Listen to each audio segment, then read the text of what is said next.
चिड़ियां दी मौत हाँ जी ते गुआरां दा हासा। ਜਿਹੜੇ ਮੂਰਖ ਲੋਕ ਨੇ ਨਾ ਜੀ ਉਹ ਮਤਲਬ ਇਹ ਵੇ ਕਿ ਉਹਨਾਂ ਨੂੰ ਇਹ ਨਹੀਂ ਪਤਾ ਵੀ ਹੱਸਣਾ ਕਿੱਥੇ ਹੈ। हाँ ਹੱਸਣਾ ਤੇ ਕਿਸੇ ਜਾਬਰ ਦੀ ਮੌਤ ਤੇ ਜੇ ਚਾਹੀਦਾ ਨਾ ਆਹਾ। ਜਾਂ ਜ਼ਾਲਮ ਦੀ ਮੌਤ ਤੇ ਭਾਜੀ ਸ਼ੁਕਰ ਹੈ ਗਲੋਂ ਲੱਥਾ ਹੈ। चमड़ी जाए ਹਾਂਜੀ पर दमड़ी ना जाए ਪੈਸੇ ਦੇ ਪੁੱਤਰ ਹੁੰਦੇ ਨੇ जी। ਤੇ ਉਹ ਆਂਦੇ ਨੇ ਵੀ ਇਹ ਜਿਹੜਾ ਮੈਂ ਪੈਸਾ ਕਮਾਇਆ ਹੈ, ਮੇਰਾ ਭਾਵੇਂ ਜਿਸਮ ਦਾ ਮਾਸ ਢੋਲ ਲੈ ਜੇ जी जी ਲੇਕਿਨ ਪੈਸਾ ਦਵਾਨੀ ਇੱਕ ਦਮੜੀ ਪੈਸੇ ਦੇ ਚੌਥੇ ਹਿੱਸੇ ਨੂੰ ਆਂਦੇ ਨੇ हाँ। ਉਹ ਨਹੀਂ ਖਰਚ ਹੋਣੀ ਚਾਹੀਦੀ। लत्थी चढ़ी ना जानदा मेरा मिल्खी बेपरवाह।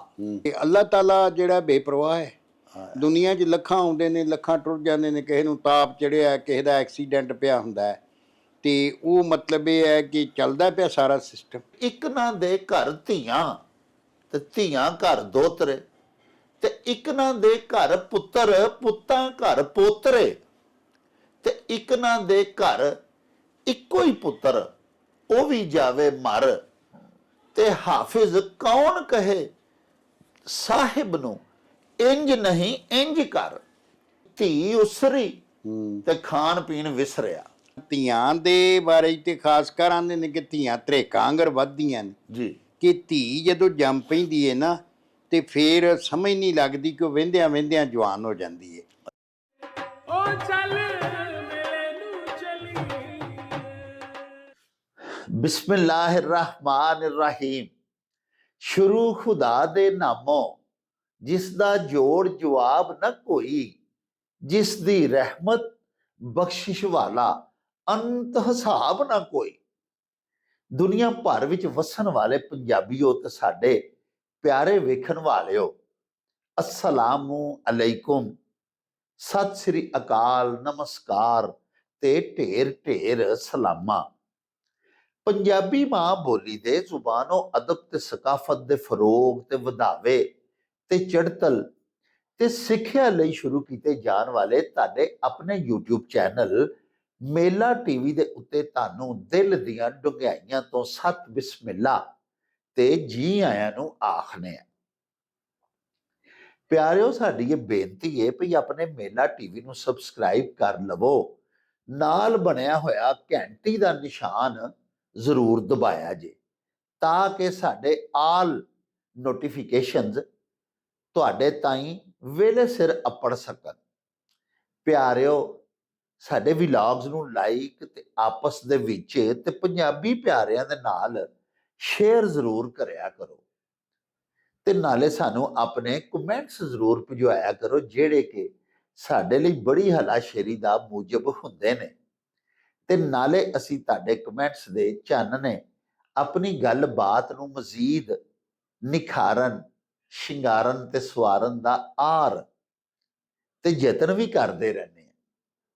ਸਾਹਿਬੋ, ਤੁਹਾਡੇ ਤੇ ਕਾਈਂਡ ਨੋਟਿਸ ਦੇ ਵਿੱਚ ਕਿ ਸਾਡੇ ਪਰਮਾਨੈਂਟ ਵਿਊਅਰ, ਸਾਡੇ ਬੜੇ ਹੀ ਪਿਆਰੇ ਲਾਡਲੇ ਤੇ ਲਡਿੱਕੇ ਉੱਗੇ ਤੇ ਨਿੱਗੇ ਸੱਜਣ ਸਰਦਾਰ ਰਣਜੀਤ ਸਿੰਘ ਬਾਜਵਾ ਤੇ ਉਹਨਾਂ ਦੀ ਫੈਮਿਲੀ ਅੱਜ ਕੱਲ ਕੈਨੇਡਾ ਤੋਂ ਪਾਕਿਸਤਾਨ ਦੇ ਵਿਜ਼ਿਟ ਦੇ ਉੱਤੇ ਆਈ ਹੋਈ ਹੈ ਤੇ ਇਹ ਸਾਡੇ ਵੀਰ, ਇਹ ਸਿੱਖ ਫੈਮਿਲੀ ਸਾਡੇ ਉਚੇਚੇ ਪ੍ਰਾਹੁਣੇ ਨੇ।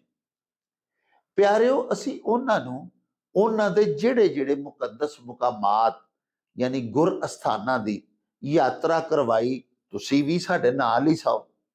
ਇਸ ਤੋਂ ਅੱਡ ਅਸੀਂ ਉਹਨਾਂ ਨੂੰ ਉਹਨਾਂ ਦੇ ਨਾਨਕੇ ਤੇ ਦਾਦਕੇ ਪਿੰਡਾਂ ਦੇ ਵਿੱਚ ਵੀ ਖੜਿਆ ਤੇ ਤੁਹਾਨੂੰ ਵੀ ਉਹਨਾਂ ਪਿੰਡਾਂ ਦੀ ਉਹਨਾਂ ਇਲਾਕਿਆਂ ਦੀ ਸੈਰ ਕਰਵਾਈ। ਸਾਹਿਬੋ, ਹੁਣ ਅਸੀਂ ਉਹਨਾਂ ਨੂੰ ਉਹਨਾਂ ਦੇ ਸੁਸਰਾਲੀ ਪਿੰਡ ਵੀ ਲੈ ਕੇ ਜਾਣਾ ਹੈ। ਸਾਡੇ ਗੁਜਰਾਂਵਾਲਾ ਦੇ ਕੁਝ ਬੜੇ ਹੀ ਮੁਅੱਜ਼ਜ਼ ਦੋਸਤਾਂ ਨੇ ਉਹਨਾਂ ਦੇ ਇਜ਼ਾਜ਼ ਦੇ ਵਿੱਚ ਇੱਕ ਬੜੀ ਪੁਰਤਕਲਫ ਜ਼ਿਆਫਤ ਦਾ ਇਹਤਮਾਮ ਕੀਤਾ, ਉੱਥੇ ਵੀ ਤੁਹਾਨੂੰ ਨਾਲ ਖੜਨਾ ਹੈ। ਇਸ ਤੋਂ ਅੱਡ ਸਾਡੇ ਪਾਕਿਸਤਾਨ ਦਾ ਫਖਰ, ਮਾਰੂਫ ਤੇ ਮਸ਼ਹੂਰ ਲੈਜੈਂਡਰੀ ਫਨਕਾਰ ਜਨਾਬ ਸੁਹੇਲ ਅਹਿਮਦ ਅਜ਼ੀਜ਼ੀ ਹੋਰਾਂ ਨੇ ਵੀ ਇਹਨਾਂ ਦੇ ਇਜ਼ਾਜ਼ ਦੇ ਵਿੱਚ ਲੰਚ ਦਾ ਆਖਿਆ ਹੋਇਆ ਹੈ ਤੇ ਸਾਨੂੰ ਸੱਦਾ ਦਿੱਤਾ ਹੋਇਆ ਹੈ। ਉੱਥੇ ਵੀ ਅਸੀਂ ਆਪਣੇ ਪ੍ਰਾਹੁਣਿਆਂ ਨੂੰ ਲੈ ਕੇ ਜਾਵਾਂਗੇ ਤੇ ਤੁਸੀਂ ਵੀ ਸਾਡੇ ਨਾਲ ਹੀ ਹੋਵੋਗੇ। ਆਖਰ ਦੇ ਵਿੱਚ ਪਿਆਰਿਓ, ਅਸੀਂ ਇਹਨਾਂ ਨੂੰ ਗੁਰਦੁਆਰਾ ਕਰਤਾਰਪੁਰ ਸਾਹਿਬ ਵੀ ਲੈ ਕੇ ਜਾਣਾ ਹੈ ਤੇ ਉੱਥੋਂ ਦੇ ਵੀ ਦਰਸ਼ਨ ਕਰਵਾਣੇ ਨੇ। ਲੇਕਿਨ ਅੱਜ ਅਸੀਂ ਤੁਹਾਨੂੰ ਨਾਲ ਲੈ ਕੇ ਬਾਬਾ ਜੀ ਇਹਸਾਨ ਬਾਜਵਾ ਹੋਰਾਂ ਦੇ ਪਿੰਡ ਜਾ ਰਹੇ ਹਾਂ। ਤੁਹਾਡੇ ਭੇਜੇ ਹੋਏ ਸਵਾਲਾਤ ਤੇ ਅਖਾਣ ਵੱਡੀ ਤਾਦਾਦ ਦੇ ਵਿੱਚ ਸਾਡੇ ਕੋਲ ਜਮ੍ਹਾਂ ਹੋ ਗਏ ਹੋਏ ਸਨ। ਚੁਨਾਚਾ ਅੱਜ ਅਸਾਂ ਸੋਚਿਆ ਕਿ ਜਿਹੜੇ ਸਾਡੇ ਸਰਦਾਰ ਸਿੱਖ ਫੈਮਿਲੀ ਦੇ ਉਚੇਚੇ ਪ੍ਰਾਹੁਣੇ ਆਏ ਹੋਏ ਨੇ, ਉਹਨਾਂ ਦੇ 2 ਪ੍ਰੋਗਰਾਮਸ ਤੇ ਅਸੀਂ ਤੁਹਾਡੀ ਸੇਵਾ 'ਚ ਪੇਸ਼ ਕੀਤੇ ਨੇ। ਹੁਣ 1-2 ਦਿਹਾੜੇ ਤੁਹਾਡੀ ਮੰਗ ਦੇ ਉੱਤੇ, ਤੁਹਾਡੇ ਹੁਕਮ ਦੇ ਉੱਤੇ ਅਸੀਂ ਆਪਣੇ ਅਖਾਣਾਂ ਵਾਲੇ ਪ੍ਰੋਗਰਾਮ ਤੁਹਾਡੇ ਹਜ਼ੂਰ ਪੇਸ਼ ਕਰਾਂਗੇ ਔਰ ਉਸ ਤੋਂ ਬਾਅਦ ਤੁਹਾਨੂੰ ਫੇਰ ਲੈ ਕੇ ਚੱਲਾਂਗੇ ਸਰਦਾਰ ਫੈਮਿਲੀ ਦੇ ਨਾਲ ਉਹਨਾਂ ਪਿੰਡਾਂ 'ਚ ਤੇ ਗਰਾਵਾਂ 'ਚ ਜਿੱਥੇ ਜਿੱਥੇ ਸਾਡੇ ਇਹ ਪ੍ਰਾਹੁਣੇ ਨਾਲ ਜਾਣਗੇ। ਪਿਆਰਿਓ, ਆਓ ਚਲੀਏ ਬਾਬਾ ਜੀ ਇਹਸਾਨ ਬਾਜਵਾ ਹੋਰਾਂ ਦੇ ਕੋਲੇ ਤੇ ਚੱਲ ਕੇ ਉਹਨਾਂ ਤੋਂ ਤੁਹਾਡੇ ਸਵਾਲਾਤ ਦੇ ਜਵਾਬਾਤ ਤੇ ਤੁਹਾਡੇ ਭੇਜੇ ਹੋਏ ਅਖਾਣਾਂ ਦੇ ਮੁਤਾਲਬ ਜਾਣੀਏ। ਆਓ ਸਾਡੇ ਨਾਲ। ਸਤਿ ਸ਼੍ਰੀ ਅਕਾਲ ਜੀ, ਅਸਲਾਮ ਵਾਲੇਕਮ। ਮੈਂ ਤੁਹਾਡਾ ਆਪਣਾ ਗੁਰਪ੍ਰੀਤ ਘੁੱਗੀ। ਕਹਿੰਦੇ ਜੀ ਕਿ ਦੁਨੀਆ ਇੱਕ ਮੇਲਾ ਹੈ, ਪਰ ਸੱਚ ਮੰਨਿਓ ਇਸ ਮੇਲੇ ਦੇ ਵਿੱਚ ਰੌਣਕ ਪੰਜਾਬੀਆਂ ਦੀ ਹੈ। ਇਸ ਮੇਲੇ 'ਚ ਪੰਜਾਬੀ ਨੇ ਤੇ ਰੌਣਕ ਮੇਲਾ ਬਣਿਆ ਜੀ। ਸੋ ਚੜ੍ਹਦੇ ਲਹਿੰਦੇ ਪੰਜਾਬ ਵਾਲਿਆਂ ਲਈ ਇੱਕ ਬੜੀ ਵੱਡੀ ਖੁਸ਼ਖਬਰੀ। ਡਾਕਟਰ ਜਾਵੇਦ ਅਕਰਮ ਸਾਹਿਬ ਪਾਕਿਸਤਾਨ ਦੇ ਵਿੱਚ ਪੰਜਾਬੀ ਮਾਂ ਬੋਲੀ ਦੇ ਆਲਮ ਬਰਦਾਰ, ਉਹਨਾਂ ਨੇ ਇੱਕ ਬੜਾ ਵੱਡਾ ਉਪਰਾਲਾ ਕੀਤਾ ਹੈ ਕਿ ਸਾਡੀ ਪੰਜਾਬੀ ਮਾਂ ਬੋਲੀ ਦੀ ਮਿਠਾਸ ਮਾਣਨ ਵਾਲਿਆਂ ਵਾਸਤੇ ਇੱਕ ਸਪੈਸ਼ਲ YouTube ਚੈਨਲ ਉਹਨਾਂ ਨੇ ਬਣਾਇਆ ਜੀ, ਜਿਹਦਾ ਨਾਮ ਹੈ ਮੇਲਾ ਨਿਊਜ਼। ਸੋ ਮੇਲਾ ਨਿਊਜ਼ ਦੇ ਉੱਤੇ ਤੁਸੀਂ ਇੱਧਰਲੇ ਔਰ ਉੱਧਰਲੇ ਪੰਜਾਬ ਦੀਆਂ ਸਾਡੀਆਂ ਪੰਜਾਬੀ ਸੱਭਿਆਚਾਰ ਦੀਆਂ ਗਤੀਵਿਧੀਆਂ ਬਾਰੇ ਜਾਣਦੇ ਰਹੋਗੇ, ਸਾਰੀ ਹਲਚਲ ਬਾਰੇ ਜਾਣੋਗੇ ਔਰ ਸਪੈਸ਼ਲੀ ਸੂਫੀਆਨਾ ਕਲਾਮ ਇੱਧਰਲੇ ਉੱਧਰਲੇ ਇਹ ਜਿਹੜੇ ਤੁਹਾਨੂੰ ਇਸ ਚੈਨਲ ਦੇ ਉੱਤੇ ਦੇਖਣ ਸੁਣਨ ਨੂੰ ਮਿਲਣਗੇ। ਸੋ ਇਸ ਚੈਨਲ ਨੂੰ ਲਾਈਕ ਕਰੋ, ਸਬਸਕ੍ਰਾਈਬ ਕਰੋ ਔਰ ਡਾਕਟਰ ਜਾਵੇਦ ਅਕਰਮ ਸਾਹਿਬ ਨੂੰ ਪੂਰਾ ਹੁਲਾਰਾ ਦਿਓ ਕਿ ਪੰਜਾਬੀ ਮਾਂ ਬੋਲੀ ਦੀ ਸੇਵਾ ਕਰਦੇ ਰਹਿਣ। ਆਮੀਨ। ਹੋ ਜਾਉ ਛੱਟ ਵੇ ਚੱਲ ਮੇਲੇ ਨੂੰ ਚਲੀਏ। अस्सलाम वालेकुम जनाब बाजवा साहब। जी वालेकुम सलाम जनाब डॉक्टर साहब, की हाल चाल है जनाब? अल्लाह पाक दा एहसान जनाब, तुहाड़ियां दुआवां बुजुर्गां दियां। अच्छा मेरे आका साडे जनाब एक बड़े प्यारे मित्र ने, आरफ वाले दा ਉਹਨਾਂ ਦਾ ਪਿੱਛੋਂ ਇਲਾਕਾ ਹੈ। वाह जी वाह। ਤੇ ਆਸਟ੍ਰੇਲੀਆ ਹੁੰਦੇ ਨੇ। वाह वाह वाह। ਮੁਹੰਮਦ ਉਮਰ ਸਾਹਿਬ जी जी जी। ਉਹਨਾਂ ਜਨਾਬ ਇੱਕ ਸਾਨੂੰ ਅਖਾਣ ਭਜਵਾਇਆ ਹੈ ਵੀ ਚਿੜੀਆਂ ਦੀ ਮੌਤ हाँ जी ਤੇ ਗੁਆਰਾਂ ਦਾ ਹਾਸਾ। हाँ जी हाँ जी। ਹਾਂਜੀ ਗੰਵਾਰ ਆਂਦੇ ਨੇ ਜਾਹਿਲ ਨੂੰ। ਜੀ। ਤੇ ਵੇਖੋ ਨਾ, ਚਿੜੀਆਂ ਸਭ ਤੋਂ ਨਿਮਾਣੇ ਪੱਖੂ ਸਮਝੇ ਜਾਂਦੇ ਨੇ, ਬਹੁਤ ਛੋਟੇ ਜਿਹੇ। ਹਾਂ ਜੀ। ਹਾਂਜੀ।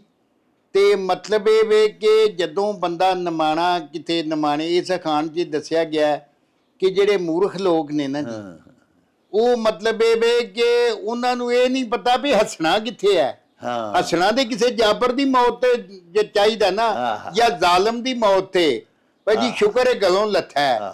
ਤੇ ਜਿਹੜੇ ਬੇਵਕੂਫ ਤੇ ਜਾਹਿਲ ਹੁੰਦੇ ਨੇ ਨਾ, ਉਹ ਵਿਚਾਰੇ ਚਿੜੀਆਂ ਨੂੰ ਕੋਈ ਫਾਈ ਲਾ ਲਿਆ ਜਾਂ ਕੋਈ ਚਿੜੀਆਂ ਨੂੰ ਕੋਈ ਫੈਰ ਮਾਰ ਕੇ ਮਾਰ ਦਵੇ ਤੇ ਉਹਦੇ ਤੇ ਕੀ ਕਰਦੇ ਨੇ। ਹਾਲਾਂ ਚਿੜੀਆਂ ਉਹਦਾ ਕੀ ਵਿਗਾੜ ਸਕਦੀਆਂ? ਹਾਂਜੀ। ਤੋਂ ਮਤਲਬ ਇਹਦੇ 'ਚ ਦੱਸਿਆ ਗਿਆ ਕਿ ਕਿਸੇ ਦਾ ਕੋਈ ਦੁਸ਼ਮਣ ਜਿਹੜਾ ਹੈ, ਅਗਰ ਉਹ ਮਰਦਾ ਹੈ ਤੇ ਉਹ ਬੰਦਾ ਖੁਸ਼ ਹੁੰਦਾ ਵੀ ਮੇਰੇ ਕੋਲੋਂ ਇਹ ਮੇਰੀ ਜਾਨ ਇਹਦੇ ਕੋਲ ਛੁੱਟੀ ਹੈ ਤੇ ਚਲੋ ਮੈਂ ਹੁਣ 4 ਦਿਨ ਸੁੱਖ ਦੇ ਜੀ ਲਾਂਗਾ। ਲੇਕਿਨ ਚਿੜੀਆਂ ਜਿਹੜੀਆਂ ਕਿਸੇ ਦਾ ਕੱਖ ਨਹੀਂ ਵਿਗਾੜ ਸਕਦੀਆਂ ਵਿਚਾਰੀਆਂ, ਸਾਰੀ ਦਿਹਾੜੀ ਚੋਗਾ ਚੁੱਕ ਕੇ ਸ਼ਾਮ ਨੂੰ ਆਪਣੇ ਆਲਣੇ 'ਚ, ਉਹਦੀ ਮੌਤ ਦੇ ਉੱਤੇ ਬੇਵਕੂਫ ਇੱਕ ਬੰਦਾ ਜਿਹੜਾ ਅਗਰ ਕੋਈ ਹੱਸਦਾ ਪਿਆ ਤੇ ਉਹ ਗੰਵਾਰ ਹੈ, ਉਹ ਜਾਹਲ ਹੈ, ਉਹ ਬੇਵਕੂਫ ਹੈ। ਹਾਂਜੀ। ਵਾਹ ਵਾਹ। ਇਹ ਖਾਣੇ 'ਚ ਦੱਸਿਆ ਗਿਆ। ਲੋ ਜੀ ਉਮਰ ਸਾਹਿਬ, ਤੁਸੀਂ ਮਾਸ਼ਾਅੱਲਾ ਬੜਾ ਸਾਨੂੰ ਇੱਕ ਤੇ ਤੁਹਾਡੇ ਤੇ ਇਸ ਗੱਲ ਦੀ ਖੁਸ਼ੀ ਹੈ, ਬੜੇ ਹੀ ਅਸੀਂ ਰਾਜ਼ੀ ਹਾਂ ਕਿ ਤੁਸੀਂ ਮਾਸ਼ਾਅੱਲਾ ਉੱਥੇ ਆਲਾ ਤਾਲੀਮ ਹਾਸਲ ਕਰਨ ਵਾਸਤੇ ਗਏ ਹੋ, ਲੇਕਿਨ ਤੁਸੀਂ ਸਾਡਾ ਜਨਾਬ ਪ੍ਰੋਗਰਾਮ ਵੀ ਵੇਖਦੇ ਹੋ ਔਰ ਆਪਣੀ ਮਾਂ ਬੋਲੀ ਨਾਲ ਬੜਾ ਪਿਆਰ ਵੀ ਕਰਦੇ ਹੋ। ਅਕਸਰੋ ਬੇਸ਼ਤਰ ਤੁਸੀਂ ਆਪਣੇ ਅਖਾਣ, ਆਪਣੇ ਸਵਾਲਾਤ ਭਿਜਵਾਉਂਦੇ ਹੋ। ਅੱਜ ਵੀ ਤੁਸੀਂ ਬੜਾ ਹੀ ਸੋਹਣਾ, ਬੜਾ ਮੱਤ ਭਰਿਆ ਅਖਾਣ ਭਿਜਵਾਇਆ ਵੀ ਚਿੜੀਆਂ ਦੀ ਮੌਤ ਤੇ ਗਵਾਰਾਂ ਦਾ ਹਾਸਾ। ਬਾਜਵਾ ਸਾਹਿਬ ਵੇਖੋ ਨਾ ਕਿੰਨੀ ਸੋਹਣੀ ਗੱਲ ਦੱਸੀ ਏ ਵੀ ਕੋਈ ਜ਼ਾਲਮ, ਕੋਈ ਜਾਬਰ, ਕੋਈ ਐਸਾ ਬੰਦਾ ਜਿਹੜਾ ਧਰਤੀ ਦੇ ਉੱਤੇ ਭਾਰ ਬਣਿਆ ਹੈ, ਜਿਹੜਾ ਲੁਕਾਈ ਦੇ ਵਾਸਤੇ ਮੁਸੀਬਤ ਤੇ ਆਫਤ ਬਣਿਆ ਹੈ, ਅਜਿਹਾ ਬੰਦਾ ਜਿਹੜਾ ਹੈ, ਉਹਦੇ ਤੋਂ ਅੱਲਾ ਪਾਕ ਆਪਣੀ ਧਰਤੀ ਪਾਕ ਕਰਨ ਤੇ ਫੇਰ ਤੇ ਚਲੋ ਹੱਸਣਾ ਜਾਂ ਖੁਸ਼ ਹੋਣਾ ਵੀ ਬਣਦਾ ਹੈ। ਹਾਲਾਂਕਿ ਕਿਸੇ ਦੀ ਵੀ ਮੌਤ ਤੇ ਸਾਨੂੰ ਖੁਸ਼ ਤੇ ਨਹੀਂ ਹੋਣਾ ਚਾਹੀਦਾ, ਲੇਕਿਨ ਅਜਿਹਾ ਬੰਦਾ ਜਿਹੜਾ ਹੈ ਹੀ ਨਿਮਾਣਾ ਸੀ, ਜਿਹੜਾ ਵਿਚਾਰਾ ਸੀ, ਜਿਹਦਾ ਕੋਈ ਚਿੜੀ ਵੇਖੋ ਨਾ, ਸਾਡੀ ਧਰਤੀ ਦੇ ਉੱਤੇ ਜਿੰਨੇ ਪਰਿੰਦੇ ਖਲਕੇ ਗਏ ਨੇ ਮੇਰੇ ਮਾਲਕ ਦੇ, ਉਹਨਾਂ ਚੋਂ ਸਾਰਿਆਂ ਚੋਂ ਜ਼ਿਆਦਾ ਮਾਸੂਮ ਪਰਿੰਦਾ ਤੇ ਨਿਮਾਣਾ ਪਰਿੰਦਾ ਮਿਥਿਆ ਜਾਂਦਾ ਹੈ, ਚਿੜੀ। ਅਸੀਂ ਆਪਣੀਆਂ ਧੀਆਂ ਨੂੰ ਆਖਦੇ ਹਾਂ ਕੁੜੀਆਂ ਚਿੜੀਆਂ। ਇਸ ਵਾਸਤੇ ਵੀ ਕੁੜੀਆਂ ਵੀ ਸਾਡੇ ਵਸੇਬ ਵਿੱਚ ਹੁਣ ਤੇ ਮਾਸ਼ਾਅੱਲਾ ਪੜ੍ਹ ਲਿਖ ਕੇ ਵੱਡੀਆਂ ਹੋ ਕੇ ਸਾਡੀਆਂ ਬੱਚੀਆਂ ਬੜੇ ਬੜੇ ਆਲਾ ਅਹੁਦਿਆਂ ਤੇ ਲੱਗ ਗਈਆਂ ਨੇ। ਲੇਕਿਨ ਪੁਰਾਣੇ ਸਾਡੇ ਅੱਜ ਤੋਂ 19 ਸਦੀ ਪਹਿਲੇ ਤੱਕ ਦਾ ਜਿਹੜਾ ਸਾਡਾ ਪੰਜਾਬ ਸੀ, ਉਹਦੇ ਵਿੱਚ ਧੀ ਭੈਣ ਵੀ ਇੱਕ ਨਿਮਾਣਾ ਜੀ ਹੁੰਦਾ ਸੀ ਘਰ ਦੇ ਵਿੱਚ, ਉਹਦੀ ਸਾਨਵੀ ਜਿਹੀ ਹਸੀਅਤ ਹੁੰਦੀ ਸੀ ਤੇ ਉਹਨਾਂ ਨੂੰ ਫਿਰ ਚਿੜੀਆਂ ਨਾਲ ਮੁਸ਼ਾਬਹਤ ਦਿੱਤੀ ਜਾਂਦੀ ਹੁੰਦੀ ਸੀ। ਪਿਆਰਿਓ, ਜਦੋਂ ਕੋਈ ਜਾਹਿਲ, ਬਾਈਵਾ ਸਾਹਿਬ ਨੇ ਆਖਿਆ ਕਿ ਗਵਾਰ ਦਾ ਮਤਲਬ ਹੁੰਦਾ ਜਾਹਿਲ, ਉਹ ਜੱਡ, ਕੋਈ ਜਾਹਿਲ ਤਾਕਤਵਰ ਕੋਈ ਅਜਿਹਾ ਫੇਲ ਕਰੇ ਸ਼ੁਗਲ ਮੁਗਲ ਦੇ ਵਿੱਚ ਹੀ, ਜਿਹਦੇ ਨਾਲ ਕਿਸੇ ਮਾੜੇ ਨੂੰ, ਗਰੀਬ ਨੂੰ ਬਹੁਤ ਜ਼ਿਆਦਾ ਨੁਕਸਾਨ ਪਹੁੰਚ ਜਾਏ, ਉਹਦੀ ਜਾਨ ਤੇ ਬਣ ਜਾਏ, ਉਹਦੀ ਮੌਤ ਤੱਕ ਵਾਕਿਆ ਹੋਣ ਦਾ ਅਮਕਾਨ ਬਣ ਜਾਏ, ਤੇ ਉਹ ਅੱਗੋਂ ਸ਼ੁਗਲ ਮੁਗਲ ਹੀ ਲਾਂਦਾ ਹੋਵੇ ਪਿਆ, ਉਹਦੇ ਭਾਣੇ ਸ਼ੁਗਲ ਮੁਗਲ ਹੀ ਹੋਵੇ, ਜਦੋਂ ਕਿ ਮਾੜੇ ਦੀ ਮੌਤ ਤੱਕ ਦਾ ਸਮਾਨ ਬਣ ਜਾਏ। ਤੇ ਅਜਿਹੇ ਮੌਕੇ ਤੇ ਵੀ ਆਖਦੇ ਨੇ ਕਿ ਵੇਖੋ ਜੀ, ਚਿੜੀਆਂ ਦੀ ਮੌਤ ਤੇ ਗਵਾਰਾਂ ਦਾ ਹਾਸਾ, ਯਾਨੀ ਇਸ ਜ਼ਾਲਮ ਆਦਮੀ ਨੇ ਕੈਸਾ ਕੰਮ ਕੀਤਾ। ਆਪਣੇ ਲੋਨ ਨੇ ਤੇ ਸ਼ੁਗਲ ਮੁਗਲ ਜੀਆਂ ਐਵੇਂ ਟਰਪਾਲਾ ਹੈ ਕਿ ਕਹੀਏ ਕਿ ਐਡਾ ਵੱਡਾ ਕੰਮ ਕਰ ਛੱਡਿਆ ਜਿਹਦੇ ਨਾਲ ਮਾੜੇ ਦਾ ਰਿਹਾ ਹੀ ਕੱਖ ਨਹੀਂ। ਉਸ ਮੌਕੇ ਤੇ ਵੀ ਇਹ ਖਾਨ ਬੋਲਿਆ ਜਾਂਦਾ ਹੈ। ਬਾਈਵਾ ਸਾਹਿਬ ਸਾਡੇ ਇੱਕ ਬੜੇ ਪਿਆਰੇ ਵੀਰ ਨੇ, ਰਾਜਵਿੰਦਰ ਸਿੰਘ ਕਪੂਰਥਲਾ, ਜੀ ਜੀ, ਇੰਡੀਆ ਦਾ ਸ਼ਹਿਰ ਹੈ ਜੀ, ਉੱਥੋਂ ਉਹਨਾਂ ਨੇ ਸਾਨੂੰ ਅਖਾਣ ਭਿਜਵਾਇਆ ਵੀ ਚਮੜੀ ਜਾਏ ਹਾਂਜੀ ਪਰ ਦਮੜੀ ਨਾ ਜਾਏ। ਹਾਂਜੀ, ਇਹ ਜਿਹੜੇ ਲੋਕ ਕੰਜੂਸ ਹੁੰਦੇ ਨੇ ਨਾ, ਜੀ ਜੀ, ਜਿਹੜੇ ਲੋਕ ਸਿਰਫ ਸਾਰੀ ਉਮਰ ਕਮਾਈ ਕਰਦੇ ਨੇ ਔਰ ਇੰਨੇ ਸੰਜੂੜੇ ਹੁੰਦੇ ਨੇ, ਇੰਨੇ ਕੰਜੂਸ ਹੁੰਦੇ ਨੇ ਤੇ ਪੈਸੇ ਦੇ ਪੁੱਤਰ ਹੁੰਦੇ ਨੇ ਜੀ, ਤੇ ਉਹ ਆਂਦੇ ਨੇ ਵੀ ਇਹ ਜਿਹੜਾ ਮੈਂ ਪੈਸਾ ਕਮਾਇਆ ਮੇਰਾ ਭਾਵੇਂ ਜਿਸਮ ਦਾ ਮਾਸ ਲੈ ਜੇ, ਜੀ ਜੀ, ਲੇਕਿਨ ਪੈਸਾ ਦਵਾਨੀ ਇੱਕ ਦਮੜੀ ਪੈਸੇ ਦੇ ਚੌਥੇ ਹਿੱਸੇ ਨੂੰ ਆਂਦੇ ਨੇ, ਹਾਂ, ਉਹ ਨਹੀਂ ਖਰਚ ਹੋਣੀ ਚਾਹੀਦੀ। ਕਿ ਮੈਂ ਜਿੰਨੀ ਕਮਾਈ ਕੀਤੀ ਹੈ ਨਾ, ਜੇ 100 ਰੁਪਇਆ ਕੀਤਾ ਤੇ 100 ਚੋਂ ਇੱਕ ਵੀ ਖਰਚ ਨਹੀਂ ਹੋਣਾ ਚਾਹੀਦਾ। ਇਹੋ ਜਿਹੇ ਕੰਜੂਸ ਤੇ ਕਾਨੀ ਚੂਸਾਂ ਦੇ ਬਾਰੇ ਚ ਦੱਸਿਆ ਗਿਆ ਹੈ ਕਿ ਇਹ ਲੋਕ ਆਪਣੀ ਜ਼ਿੰਦਗੀ ਉੱਤੇ, ਆਪਣੀ ਸਿਹਤ ਉੱਤੇ, ਆਪਣੇ ਬੱਚਿਆਂ ਉੱਤੇ ਕੱਖ ਕੰਡਾ ਖਰਚ ਨਹੀਂ ਕਰਦੇ ਤੇ ਅਗਲੀ ਨਸਲ ਵਾਸਤੇ ਜੋੜ ਕੇ ਟੁਰ ਜਾਂਦੇ ਨੇ, ਜਿਹੜੀ ਬਾਜੀ ਦਫਾ ਉਸੇ ਹੀ ਦੌਲਤ ਨੂੰ ਛੱਜਾਂ 'ਚ ਪਾ ਕੇ ਜ਼ਾਇਆ ਕਰ ਦਿੰਦੀ ਏ ਤੇ ਢਾ ਦਿੰਦੀ ਏ। ਲੇਕਿਨ ਉਹਨਾਂ ਦੇ ਮੁਕੱਦਰਾਂ 'ਚ ਨਹੀਂ ਹੁੰਦਾ ਕਿ ਉਹ ਆਪਣੇ ਉੱਤੇ ਇੱਕ ਦਮੜੀ ਵੀ ਲਾ ਲੈਣ ਜਾਂ ਇੱਕ ਧੇਲਾ ਵੀ ਜਾਂ ਪੈਸਾ ਵੀ ਆਪਣੇ ਉੱਤੇ ਖਰਚ ਕਰ ਲੈਣ। ਤੋ ਜਿਸ ਤਰ੍ਹਾਂ ਮਤਲਬ ਇਹ ਹੈ ਕਿ ਇਹ ਉਹਨਾਂ ਕੌਮਾਂ, ਜਿਸ ਤਰ੍ਹਾਂ ਸਾਡੇ ਖੱਤਰੀ ਸਨ, ਉਹ ਬਹੁਤ ਜ਼ਿਆਦਾ ਸੰਜੂੜੇ ਹੁੰਦੇ ਸਨ, ਢੇਲੀ ਦੇ ਕੇ ਹਵੇਲੀ ਲੈਣੀ ਹੈ ਜੀ, ਚੱਜ ਦਾ ਕੱਪੜਾ ਨਾ ਪਾਣਾ ਤੇ ਆਖਣਾ ਵੀ ਖਰਚ ਨਾ ਹੋ ਜਾਏ ਕੋਈ। ਲੇਕਿਨ ਇਹਦੇ 'ਚ ਜਿਸ ਤਰ੍ਹਾਂ ਸਾਨੂੰ ਹੁਕਮ ਕੁਰਾਨ 'ਚ ਵੀ ਮਿਲਦਾ ਹੈ ਕਿ ਤੁਸੀਂ ਮਤਲਬ ਇਹ ਕਮਾਉਂਦੇ ਹੋ ਮਿਹਨਤ ਕਰਕੇ ਤੇ ਚੰਗਾ ਖਾਓ ਵੀ, ਚੰਗਾ ਪਾਓ ਵੀ। ਤੁਹਾਡੇ ਘਰ ਅਗਰ ਦੌਲਤ ਹੈ ਤੇ ਉਹ ਦਿਸਣੀ ਵੀ ਚਾਹੀਦੀ ਹੈ, ਹਾਂਜੀ, ਕੱਪੜੇ ਸਾਫ ਸੁਥਰੇ ਪਾਓ, ਚੰਗੇ ਪਾਓ, ਖੈਰਾਤ ਵੀ ਕਰੋ, ਆਪਣੇ ਤੇ ਵੀ, ਆਪਣੇ ਬੱਚਿਆਂ ਤੇ, ਭੈਣ ਭਰਾਵਾਂ ਤੇ ਵੀ ਖਰਚ ਕਰੋ। ਵਾਹ, ਹਾਂਜੀ। ਤੋਂ ਜਿਹੜੇ ਇਹ ਨਹੀਂ, ਇਹੋ ਜਿਹਾ ਕੰਮ ਨਹੀਂ ਕਰਦੇ, ਉਹਨਾਂ ਨੂੰ ਟਿਚਕਰ ਕਰਨ ਲਈ ਇਹ ਖਾਨ ਜਿਹੜਾ ਬਣਾਇਆ ਗਿਆ। ਲੋ ਜੀ ਸਾਹਿਬੋ, ਸਾਡੇ ਵੀਰ ਰਾਜਵਿੰਦਰ ਸਿੰਘ ਨੇ ਇੰਡੀਆ ਦੇ ਸ਼ਹਿਰ ਕਪੂਰਥਲਾ ਤੋਂ ਅਖਾਣ ਭਿਜਵਾਇਆ ਸੀ ਵੀ ਚਮੜੀ ਜਾਏ ਪਰ ਦਮੜੀ ਨਾ ਜਾਏ। ਬਾਈਵਾ ਸਾਹਿਬ ਨੇ ਦੱਸਿਆ ਭਈ ਇੰਤਹਾਈ ਕੰਜੂਸ ਬਖੀਲ ਬੰਦਾ ਜਿਹੜਾ ਹੁੰਦਾ ਨਾ ਜੀ, ਜਿਹੜਾ ਕਮਾਉਂਦਾ ਤੇ ਹੈ ਲੇਕਿਨ ਆਪਣੇ ਉੱਤੇ ਇੱਕ ਪਾਈ ਪੈਸਾ ਨਹੀਂ ਲਾਂਦਾ, ਬਲਕਿ ਬਚਾ ਕੇ ਰੱਖਦਾ, ਉਹ ਸਾਰੀ ਦੌਲਤ ਜੋੜ ਕੇ ਰੱਖਦਾ, ਖਜ਼ਾਨੇ ਆਪਣੇ ਦੇ ਉੱਤੇ ਆਪੂ ਹੀ ਸੱਪ ਬਣ ਕੇ ਬੈਠਾ ਰਹਿੰਦਾ। ਅਜਿਹੇ ਬੰਦੇ ਨੂੰ ਇਸ ਅਖਾਣ ਦੇ ਵਿੱਚ ਟਿਚਕਰ ਕੀਤੀ ਗਈ ਹੈ। ਪਿਆਰਿਓ, ਇਹ ਇੰਤਹਾਈ ਕੰਜੂਸ ਵੀ ਬਾਜ਼ ਸਾਡੇ ਦੋਸਤ ਹੁੰਦੇ ਨੇ ਤੇ ਬਾਜ਼ ਔਕਾਤ ਗਰੀਬੀ ਵੀ ਜਿਹੜੀ ਹੈ ਨਾ ਜੀ, ਉਹ ਵੀ ਬੰਦੇ ਕੋਲੋਂ ਅਜਿਹੇ ਕੰਮ ਕਰਵਾਉਂਦੀ ਹੈ ਕਿ ਬੰਦਾ ਚਮੜੀ ਗਵਾ ਬੈਂਦਾ ਪਰ ਦਮੜੀ ਹੱਥੋਂ ਨਹੀਂ ਲਾਂਦਾ। ਮਿਸਾਲ ਦੇ ਤੌਰ ਤੇ ਪਿਆਰਿਓ, ਅਸੀਂ ਜਦੋਂ ਛੋਟੇ ਛੋਟੇ ਹੁੰਦੇ ਸਾਂ ਤੇ ਅਸਾਂ ਕਿਸੇ ਵੇਲੇ ਪਿੰਡੋਂ ਟੁਰਨਾ ਤੇ ਸਾਡੇ ਨਾਲ ਸਾਡੇ ਬਜ਼ੁਰਗਾਂ ਹੋਣਾ, ਤੇ ਐਡੇ ਸਾਦੇ ਲੋਕ ਹੁੰਦੇ ਸਨ ਸਾਡੇ ਵਡਕੇ, ਸਾਡੇ ਪੁਰਖੇ, ਵੀ ਉਹਨਾਂ ਵੇਖਣਾ ਰਾਹ 'ਚ ਕਿਤੇ ਚਿੱਕੜ ਆ ਗਿਆ ਜਾਂ ਪਾਣੀ ਆ ਗਿਆ ਜਾਂ ਕੋਈ ਛੋਟੀ ਮੋਟੀ ਖਾਲ ਸੂਆ ਹੋਣਾ, ਤੇ ਉਹਨਾਂ ਕੀ ਕਰਨਾ ਕਿ ਫਟਾਫਟ ਆਪਣੀ ਨਵੀਂ ਜੁੱਤੀ ਲਾ ਕੇ ਤੇ ਹੱਥ 'ਚ ਫੜ ਲੈਣੀ ਤੇ ਨੰਗੀ ਪੈਰੀ ਚਿੱਕੜ ਦੇ ਵਿੱਚੋਂ ਲੰਘਣਾ। ਹਾਂਜੀ, ਉਸ ਪਾਣੀ ਛਾਣੀ ਚੋਂ ਜਾਂ ਉਸ ਛੱਪੜ ਦੇ ਵਿੱਚੋਂ ਉਹਨਾਂ ਨੰਗੀ ਪੈਰੀ ਲੰਘਣਾ। ਆਪਣੇ ਵੱਲੋਂ ਤੇ ਉਹ ਜੁੱਤੀ ਬਚਾਉਂਦੇ ਸਨ, ਕਿਉਂਕਿ ਪਿਆਰਿਓ ਉਦੋਂ ਹਰ ਇੱਕ ਕੋਲੋਂ ਪੈਸੇ ਨਹੀਂ ਸਨ ਹੁੰਦੇ, ਤੇ ਜੁੱਤੀ ਨਵੀਂ ਲੈਣੀ। ਤੇ ਲੋਕਾਂ ਦੇ ਵਿੱਚ ਇੱਕ ਇਹ ਬੜਾ ਸ਼ੌਕ ਹੁੰਦਾ ਸੀ ਕਿ ਆਪਣੀਆਂ ਚੀਜ਼ਾਂ ਦੀ ਸੰਭਾਲ ਬੜੀ ਕਰਦੇ ਸਨ। ਤੇ ਦੂਜਾ ਇਹ ਵੀ ਹੁੰਦਾ ਸੀ ਵੀ ਇੰਨੇ ਪੈਸੇ ਹੀ ਨਹੀਂ ਹੈਗੇ ਯਾਰ, ਪਾਣੀ 'ਚ ਜੁੱਤੀ ਟੁੱਟ ਗਈ, ਗਿੱਲੀ ਹੋ ਗਈ ਤੇ ਫਿਰ ਨਵੀਂ ਲੈਣੀ ਪਏਗੀ, ਤੇ ਨਵੀਂ ਹੋ ਰਹੀ ਅਗਲੀ ਤਨਖਾਹ ਮਿਲੇਗੀ ਤੇ ਫੇਰ ਹੀ ਲੈਣੀ ਹੈ, ਨਹੀਂ ਉਦੋਂ ਪਹਿਲੇ ਕਿਵੇਂ ਲੈਣੀ ਹੈ। ਸੋ ਉਦੋਂ ਲੋਕਾਂ ਇਹ ਨਾ ਵੇਖਣਾ ਕਿ ਯਾਰ ਮੇਰਾ ਭਾਵੇਂ ਪੈਰ ਪਾੜ ਜਾਏ, ਮੈਂ ਚਿੱਕੜ ਦੇ ਵਿੱਚੋਂ ਜੋ ਨੰਗੀ ਪੈਰੀ ਲੰਘਾਂਗਾ ਤੇ ਕੋਈ ਲੋਹਾ ਪੈਰ 'ਚ ਖੁੱਭ ਜਾਏ, ਕਿੱਲ ਖੁੱਭ ਜਾਏ, ਕੋਈ ਸ਼ੈ ਜਿਹੀ ਵੱਜੇ ਤੇਜ਼ ਧਾਰ ਜਿਹੜੀ ਪੈਰ ਪਾੜ ਛੱਡੇ। ਲੇਕਿਨ ਪੈਰ ਦੀ ਅਹਿਮੀਅਤ ਨਾ ਜਾਣਨੀ, ਪੈਰ ਨੂੰ ਨਾ ਬਚਾਉਣਾ, ਜੁੱਤੀ ਨਵੀਂ ਬਚਾ ਲੈਣੀ। ਇਹ ਅਸਾਂ ਦੌਰ ਵੀ ਵੇਖੇ ਨੇ। ਹੁਣ ਤੇ ਲੋਕਾਂ ਕੋਲ ਅਲਹਮਦੁਲਿਲਾ ਪੈਸੇ ਹੀ ਇੰਨੇ ਨੇ। ਅਸੀਂ ਪਿਆਰਿਓ ਆਪਣੇ ਬਚਪਨ ਦੇ ਵਿੱਚ, ਅੱਲਾ ਜਾਣਦਾ ਜੁੱਤੀ ਟੁੱਟ ਜਾਣੀ ਤੇ ਸਾਡੇ ਬਜ਼ੁਰਗਾਂ ਫਰਮਾਨਾ ਵਾਲਦ ਸਾਹਿਬ ਨੇ ਕਿ ਜਾ ਪੁੱਤਰ ਮੋਚੀ ਕੋ ਗੰਢਾ ਕੇ ਲਿਆ, ਤੇ ਅਸਾਂ ਗੰਢਾ ਲੈਣੀ, ਜੁੱਤੀ ਸਵਾ ਲੈਣੀ ਤੇ ਫੇਰ ਪਈ ਪਾਣੀ 6 ਮਹੀਨੇ ਹੋਰ ਲੰਘ ਜਾਣੇ। ਤੇ ਹੁਣ ਤੇ ਰਿਵਾਜ ਹੀ ਨਹੀਂ ਰਹੇ। ਅਸੀਂ ਆਪਣੇ ਘਰਾਂ 'ਚ ਵੇਖਦੇ ਹਾਂ, ਸਾਡੇ ਬੱਚੇ ਜੁੱਤੀ ਜ਼ਰਾ ਜੀ ਉਹਦੀ ਅੱਡੀ ਵਿੰਗੀ ਹੋ ਗਈ ਹੈ, ਟੁੱਟ ਗਈ ਹੈ, ਅਗਲੇ ਜੁੱਤੀ ਸੁੱਟ ਕੇ ਆਉਂਦੇ ਨੇ ਨਵੀਂ ਲੈ ਕੇ ਦਿਓ ਜੀ, ਪੁਰਾਣੀ ਹੁਣ ਖਰਾਬ ਹੋ ਗਈ ਹੈ, ਹਾਲਾਂਕਿ ਉਹ ਕਾਬਲੇ ਇਸਤੇਮਾਲ ਹੁੰਦੀ ਹੈ। ਯਾਨੀ ਇੱਕ ਤਰ੍ਹਾਂ ਦਾ ਉਦੋਂ ਲੋਕਾਂ ਦੇ ਵਿੱਚ ਬੱਚਤ ਕਰਨ ਦਾ ਵੀ ਸ਼ੌਕ ਹੁੰਦਾ ਸੀ, ਇੰਨੀ ਆਮਦਨੀ ਨਹੀਂ ਸੀ ਹੁੰਦੀ, ਤੇ ਉਦੋਂ ਵੀ ਲੋਕ ਇਹ ਧਿਆਨ ਨਹੀਂ ਸਨ ਕਰਦੇ ਕਿ ਯਾਰ ਮੈਂ ਦਮੜੀ ਤੇ ਬਚਾਉਣਾ ਪਿਆ ਪਰ ਮੇਰੀ ਚਮੜੀ ਨਾ ਪਾਟ ਜਾਏ, ਮੇਰਾ ਜਿਸਮਾਨੀ ਕੋਈ ਨੁਕਸਾਨ ਹੀ ਨਾ ਹੋ ਜਾਵੇ।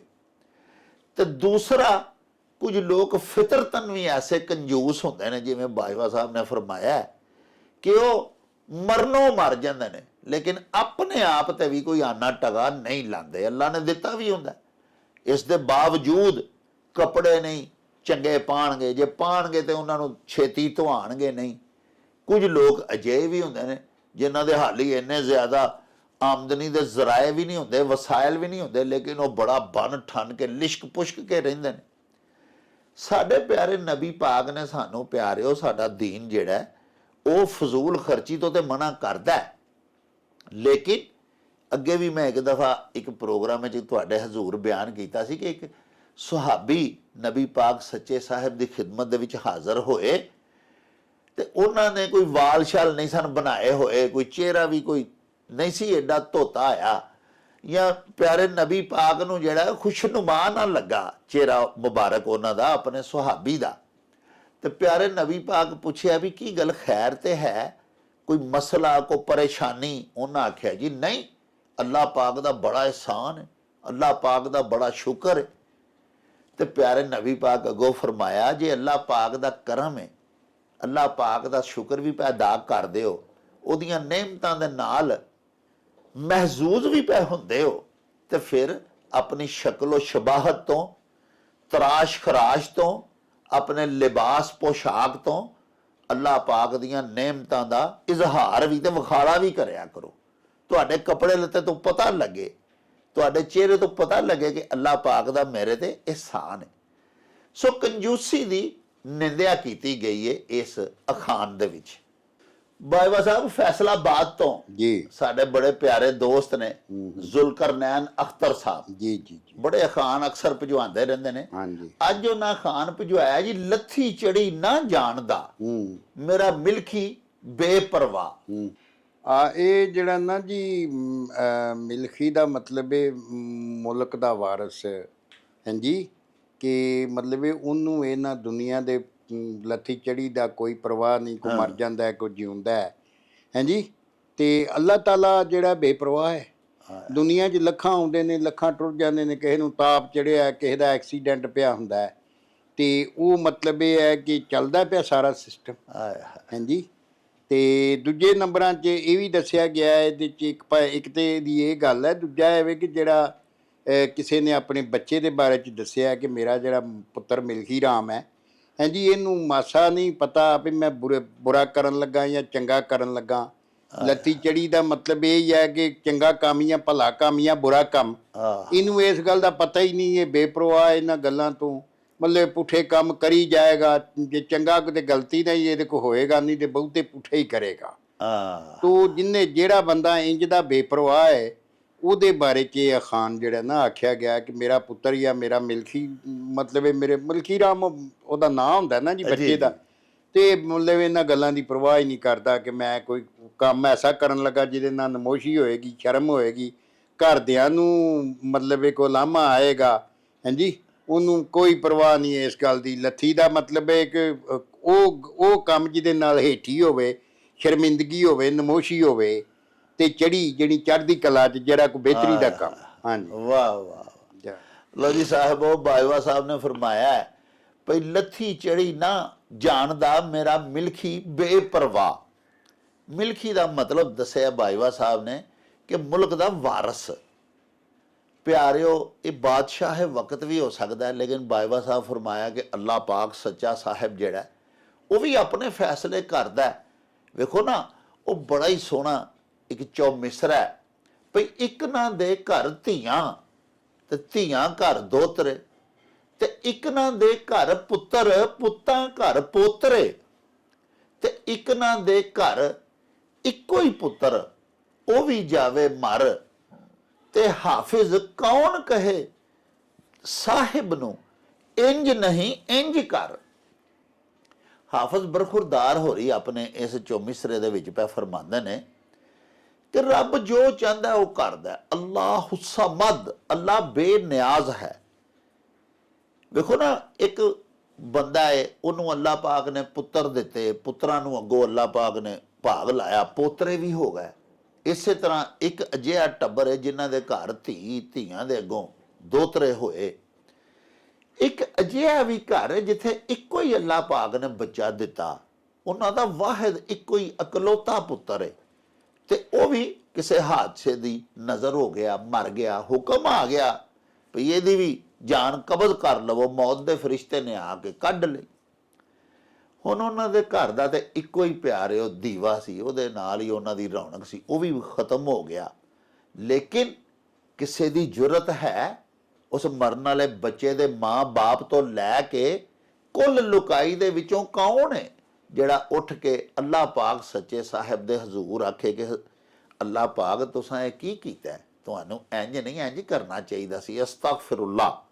ਕਿਸੇ ਦੀ ਜੁਰਤ ਜਸਾਰਤ ਹੀ ਨਹੀਂ ਹੈਗੀ।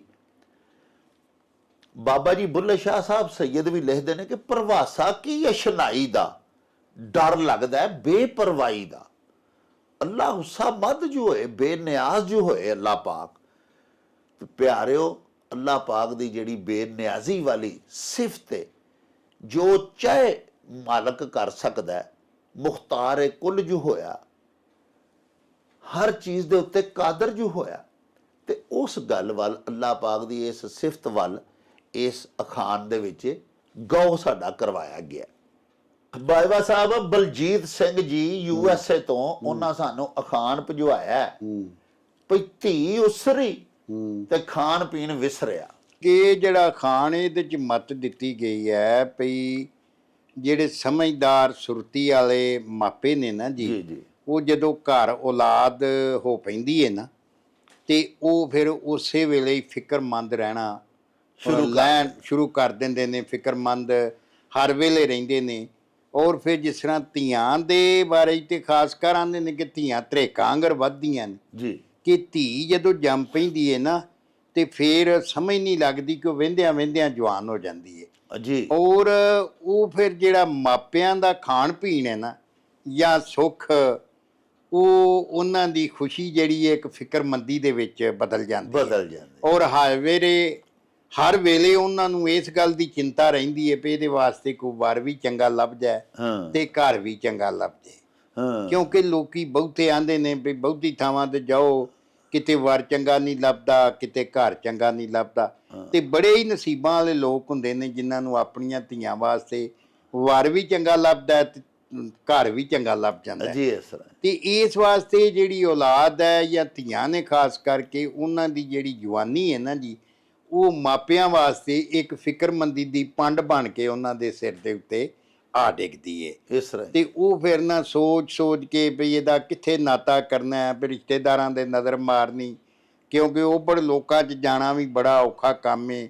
ਬਗੈਰ ਵੇਖੋ ਨਾ, ਜਿਵੇਂ ਐਵੇਂ ਹੀ ਤੁਸੀਂ ਸਮਝ ਲਓ ਖੂਹ 'ਚ ਢੇਮ ਸੁੱਟਣ ਵਾਲੀ ਗੱਲ ਹੈ ਕਿ ਪਤਾ ਨਹੀਂ ਮਤਲਬ ਇਹਦੇ ਮੁਕੱਦਰ ਕੀ ਹੋਣਗੇ, ਅੱਲਾ ਦੀ ਸਪੁਰਦ ਕਰਕੇ ਸਾਰਾ ਸਿਲਸਿਲਾ। ਇਹ ਸਾਰੀਆਂ ਗੱਲਾਂ ਜਿਹੜੀਆਂ ਨੇ ਮਾਪਿਆਂ ਨੂੰ ਫਿਰ ਹਲਕਾਨ ਕਰਦੀਆਂ ਰਹਿੰਦੀਆਂ ਨੇ ਤੇ ਫਿਕਰਮੰਦ ਕਰੀ ਰੱਖਦੇ। ਸਾਹਿਬੋ, ਸਾਡੇ ਵੀਰ ਬਲਜੀਤ ਸਿੰਘ ਹੋਰਾਂ ਨੇ ਅਮਰੀਕਾ ਤੋਂ ਅਖਾਣ ਭਿਜਵਾਇਆ ਸੀ, ਧੀ ਉਸਰੀ ਤੇ ਖਾਣ ਪੀਣ ਵਿਸਰਿਆ। ਬਾਈਵਾ ਸਾਹਿਬ ਨੇ ਦੇਖੋ ਨਾ ਕਿੱਡੀ ਖੂਬਸੂਰਤ ਇਹਦੀ ਵੰਡ ਕੀਤੀ ਹੈ। ਗੁਜ਼ਾਰਿਸ਼ ਇਹ ਵੇ ਕਿ ਜਿਸ ਵੇਲੇ ਧੀ ਜਵਾਨੀ ਵੱਲ ਨੂੰ ਟੁਰ ਪੈਂਦੀ ਏ, ਧੀਆਂ ਉਸਰ ਪੈਂਦੀਆਂ ਨੇ, ਤੇ ਸਾਹਿਬੋ ਫਿਰ ਜਿਹੜੀਆਂ ਚੰਗੀਆਂ ਮਾਵਾਂ ਨੇ, ਕਿਉਂਕਿ ਗੱਲ ਹੁੰਦੀ ਹੈ ਮੈਜੋਰਿਟੀ ਦੀ, ਬਹੁਤ ਜ਼ਿਆਦਾ ਉਮਰਾ ਤੇ ਅਮੀਰ ਤਬਕਾ ਜਿਹੜਾ ਹੈ ਉਹ ਉਹਨਾਂ ਦੇ ਉੱਤੇ ਹੋ ਸਕਦਾ ਹੈ ਇਹ ਅਖਾਣ ਸਾਦਕ ਨਾ ਵੀ ਆਂਦਾ ਹੋਵੇ, ਲੇਕਿਨ ਜਿਹੜੇ ਹਮਾਤੜ ਲੋਕ ਨੇ, ਜਿਹੜੀ ਮੈਜੋਰਿਟੀ ਅਕਸਰੀਅਤ ਸਾਡੇ ਦੇਸ਼ ਪੰਜਾਬ ਦੀ, ਉਹ ਜਦੋਂ ਵੇਖਦੇ ਨੇ ਨਾ ਕਿ ਧੀ ਹੁਣ ਨੌਜਵਾਨ ਹੁੰਦੀ ਹੈ ਪਈ, ਤੇ ਪਿਆਰਿਓ ਫਿਰ ਮਾਵਾਂ ਬਾਪ ਜਿਹੜੇ ਨੇ ਨਾ, ਉਹ ਫਿਰ ਖਾਣ ਪੀਣ ਵਿਸਰਿਆ ਤੋਂ ਮੁਰਾਦ ਦੇਵੇ ਕਿ ਆਪਣੇ ਜ਼ਾਤੀ ਅਲੱਲੇ ਤਲੱਲੇ, ਆਪਣਾ ਜ਼ਾਤੀ ਜਿਹੜਾ ਤਯਸ਼ਾਤ ਹੁੰਦੇ ਨੇ ਨਾ, ਖਾਣਾ ਪੀਣਾ ਖੁੱਲਾ, ਤੇ ਉਹ ਫਿਰ ਖਰਚੇ ਰੋਕਣੇ ਸ਼ੁਰੂ ਕਰ ਦਿੰਦੇ ਨੇ। ਕੁਛ ਪੈਸੇ ਇਕੱਠੇ ਕਰਦੇ ਨੇ, ਜੋੜਦੇ ਨੇ, ਕਿਉਂਕਿ ਮਾੜੇ ਬੰਦੇ ਦੀ ਤੇ ਆਮਦਨੀ ਜਿਹੜੀ ਹੈ ਨਾ, ਜਿਹੜੇ ਸਾਡੇ ਮਡਿਆਕਰ ਲੋਕ ਨੇ ਸਾਡੇ ਵਰਗੇ, ਉਹਨਾਂ ਦੀ ਆਮਦਨੀ ਵੀ ਇੰਨੀ ਹੁੰਦੀ ਹੈ ਕਿ ਉਹਦੇ ਵਿੱਚੋਂ ਘਰਦਾਰੀ ਵੀ ਚਲਾਣੀ ਹੈ, ਤੇ ਹੁਣ ਧੀ ਦਾ ਫਿਕਰ ਵੀ ਪੈ ਗਿਆ, ਧੀ ਉਸਰਨ ਲੱਗ ਪਈ ਹੈ, ਤੇ ਖਾਣ ਪੀਣ ਨੂੰ ਫਿਰ ਥੋੜਾ ਜਿਹਾ ਉਹ ਘਟਾਉਂਦੇ ਨੇ ਔਰ ਬਚਤ ਸ਼ੁਰੂ ਕਰ ਦਿੰਦੇ ਨੇ। ਉਹਦੇ ਦਾਜ ਵਾਸਤੇ ਉਹਦੇ ਜਹੇਜ਼ ਹੈ ਤੇ ਇੱਕ ਲਾਹਨਤ ਹੀ ਹੈ ਸਾਡੇ ਵਸੇਬ ਦੇ ਵਿੱਚ, ਲੇਕਿਨ ਮਾਪਿਆਂ ਨੂੰ ਉਹਦੀ ਫਿਕਰ ਪੈ ਜਾਂਦੀ ਹੈ। ਦੂਸਰਾ ਜਿਹੜੀ ਬਾਈਵਾ ਸਾਹਿਬ ਗੱਲ ਕੀਤੀ ਕਿ ਵਰ ਚੰਗਾ ਤੇ ਘਰ ਚੰਗਾ, ਇਹ ਇੱਕ ਐਡੀਸ਼ਨਲ ਇੱਕ ਹੋਰ ਸਿਆਪਾ ਹੈ। ਇਹਦੇ ਤੇ ਵੀ ਮਾਂ ਪਿਓ ਵਿਚਾਰੇ ਨੇ, ਉਹਨਾਂ ਦਾ ਬੜਾ ਪਰੇਸ਼ਾਨ ਹੁੰਦੇ ਨੇ, ਬੜਾ ਇਹਦੇ ਤੇ ਵੀ ਧਿਆਨ ਹੁੰਦਾ ਹੈ। ਧੀ ਦਾ ਜ਼ਰਾ ਜਿੰਨਾ ਵੀ ਉਹ ਪੁੰਗਰ ਨਹੀਂ ਲੱਗਦੀ ਹੈ ਤੇ ਲੋਕੀ ਲੱਭਣ ਵੀ ਜ਼ਹਿਨ 'ਚ ਲੱਗ ਪੈਂਦੇ ਨੇ ਕਿ ਹੁਣ ਇਹਨੂੰ ਵਿਆਹੁਣਾ ਕਿੱਥੇ ਵੇ, ਕੋਈ ਚੰਗਾ ਘਰ ਰੱਬ ਦੀ ਜ਼ਾਤ ਲਭਾ ਦੇਵੇ, ਕੋਈ ਅੱਛਾ ਵਰ ਮਿਲ ਜਾਏ, ਤੇ ਉੱਥੇ ਫਿਰ ਬੱਚੀ ਨੂੰ ਟੋਰਨਾ ਹੁੰਦਾ। ਸੋ ਇਸ ਅਖਾਣ 'ਚ ਮਜਮੂਈ ਤੌਰ ਤੇ ਦੱਸਿਆ ਇਹ ਗਿਆ ਕਿ ਜਦੋਂ ਧੀਆਂ ਪੁੱਤਰ ਜਵਾਨ ਹੁੰਦੇ ਨੇ, ਬਲਕਿ ਸਾਡੇ ਤੇ ਦੇਸ਼ ਪੰਜਾਬ ਵਿੱਚ ਆਖਦੇ ਨੇ ਵੀ ਧੀਆਂ ਜੰਮਦੀਆਂ ਹੀ ਜਵਾਨ ਹੁੰਦੀਆਂ ਨੇ, ਤੇ ਜਦੋਂ ਬੱਚੀ ਕਿਸੇ ਦੇ ਘਰ ਵੀ ਪੈਦਾ ਹੋ ਜਾਂਦੀ ਹੈ ਨਾ, ਅਜੇ ਬਹੁਤ ਸਾਰੇ ਅਖਾਣ ਅਸਾਂ ਪਹਿਲੇ ਵੀ ਕੀਤੇ ਨੇ। ਇੱਕ ਅਖਾਣ 'ਚ ਬਾਜਵਾ ਸਾਹਿਬ ਨੇ ਵੀ ਗੱਲ ਸੁਣਾਈ ਸੀ ਕਿ ਬੜਾ ਇੱਕ ਇੱਥੋਂ ਦਾ ਹੀ, ਇਹਨਾਂ ਦੇ ਇਲਾਕੇ ਦਾ ਹੀ ਬੜਾ ਤਾਕਤਵਰ ਕਬੱਡੀ ਦਾ ਪਲੇਅਰ ਸੀ, ਤੇ ਉਹ ਕਬੱਡੀ ਦੇ ਵਾਸਤੇ ਲੰਗੋਟਾ ਕਰਕੇ ਤੇ ਮੈਦਾਨ ਦੇ ਵਿੱਚ ਉਤਰਿਆ, ਕਬੱਡੀ ਸ਼ੁਰੂ ਹੋਣ ਵਾਲੀ ਸੀ, ਤੇ ਉਹਨੂੰ ਕਿਸੇ ਬੰਦੇ ਆ ਕੇ ਕੰਨ 'ਚ ਦੱਸਿਆ ਕਿ ਤੁਹਾਡੇ ਘਰ ਚੌਧਰੀ ਸਾਹਿਬ ਅੱਲਾਹ ਪਾਕ ਨੇ ਧੀ ਦਿੱਤੀ ਹੈ, ਤੇ ਉਹਨੇ ਵਾਪਸ ਮੈਦਾਨ 'ਚੋਂ ਆ ਗਿਆ, ਉਹਨੇ ਲੰਗੋਟਾ ਲਾ ਕੇ ਕੱਪੜੇ ਪਾਏ ਤੇ ਘਰ ਆ ਗਿਆ। ਉਹਨੇ ਆਖਿਆ ਮੈਂ ਧੀਆਂ ਵਾਲਾ ਹੋ ਗਿਆ, ਅੱਜ ਤੋਂ ਬਾਅਦ ਮੈਂ ਨਾ ਕੱਪੜੇ ਲਾ ਕੇ ਇਸ ਤਰ੍ਹਾਂ ਮੈਦਾਨ 'ਚ ਉਤਰਨਾ, ਨਾ ਕਸਰਤ ਕਰਨੀ ਹੈ ਤੇ ਨਾ ਕੌਡੀਆਂ ਸ਼ੌਡੀਆਂ ਖੇਡਣੀਆਂ ਨੇ, ਮੈਨੂੰ ਉਹਨੇ ਜ਼ੇਬ ਹੀ ਨਹੀਂ ਦਿੰਦਾ। ਸੋ ਪਿਆਰਿਓ ਦੇਖੋ ਨਾ ਕਿੱਡੀ ਰੀਤਾਂ ਰਵਾਇਤਾਂ ਵਾਲੀ ਧਰਤੀ ਏ। ਸਿਰਫ ਮਾਵਾਂ ਨਹੀਂ, ਮਾਵਾਂ ਤੇ ਮਾਂ ਧੀ ਦਾ ਤੇ ਇੱਕ ਰਿਸ਼ਤਾ ਹੀ ਅੱਲਾਹ ਪਾਕ ਨੇ ਨਿਰਾਲਾ ਬਣਾਇਆ ਨਾ ਜੀ। ਮਾਵਾਂ ਤੇ ਧੀਆਂ ਜੰਮਦੀਆਂ ਨੇ ਤੇ ਨਾਲ ਹੀ ਫਿਕਰਮੰਦ ਹੋ ਜਾਂਦੀਆਂ ਨੇ ਨਾ, ਲੇਕਿਨ ਵਾਲਦ ਵੀ ਚੰਗੇ ਪਿਓ ਜਿਹੜੇ ਨੇ ਉਹ ਵੀ ਸੋਚੀ ਪੈ ਜਾਂਦੇ ਨੇ ਕਿ ਹੁਣ ਅੱਲਾਹ ਪਾਕ ਬੱਚੀ ਦਿੱਤੀ ਹੈ ਤੇ ਇਹਦਾ ਕਿਸ ਤਰ੍ਹਾਂ ਤਰਬੀਅਤ ਕਰਨੀ ਹੈ, ਕਿਸ ਤਰ੍ਹਾਂ ਇਹਦੀ ਤਾਲੀਮ ਕਰਨੀ ਹੈ, ਇਹਦੀ ਤਦਰੀਸ ਕਰਨੀ ਹੈ, ਕਿਸ ਤਰ੍ਹਾਂ ਫਿਰ ਇਹਨੂੰ ਘਰੋਂ ਇੱਕ ਅੱਛੀ ਸੁਘੜ ਸਿਆਣੀ ਤੇ ਸਿੱਖਿਆਕਾਰ ਧੀ ਬਣਾ ਕੇ ਘਰੋਂ ਵਿਦਿਆ ਕਰਨਾ। ਇਸ ਸਾਰੀਆਂ ਗੱਲਾਂ ਬਾਰੇ ਇਸ ਇੱਕ ਅਖਾਣ 'ਚ ਸਾਨੂੰ ਦੱਸਿਆ ਗਿਆ ਹੈ। ਸਾਹਿਬੋ ਇਹਦੇ ਨਾਲ ਹੀ ਸਾਡੇ ਇਸ ਵਿਲਾਗ ਦਾ ਸਮਾਂ ਬੀਤ ਗਿਆ ਹੈ। ਲੈ ਯਾਰ ਹਵਾਲੇ ਰੱਬ ਦੇ, ਤੇ ਮੇਲੇ 4 ਦਿਨਾਂ ਦੇ। ਉਸ ਦਿਨ ਈਦ ਮੁਬਾਰਕ ਹੋਸੀ, ਜਿਸ ਦਿਨ ਫੇਰ ਮਿਲਾਂਗੇ। ਰੱਬ ਰਾਖਾ ਤੇ ਅੱਲਾ ਬੇਲੀ। ਓ ਚੱਲ ਮੇਲੇ ਨੂੰ ਚਲੀਏ।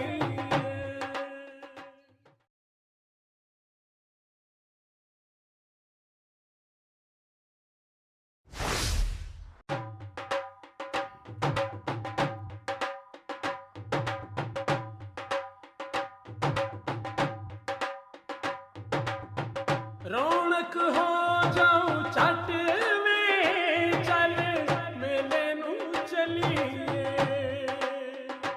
ਓ ਰੌਣਕ ਹੋ ਜਾਊ ਛੱਟ ਵੇ, ਚੱਲ ਮੇਲੇ ਨੂੰ ਚਲੀਏ।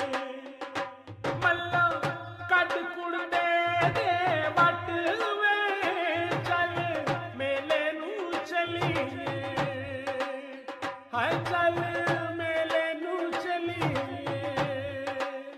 ਓ ਚੱਲ ਮੇਲੇ ਨੂੰ ਚਲੀਏ।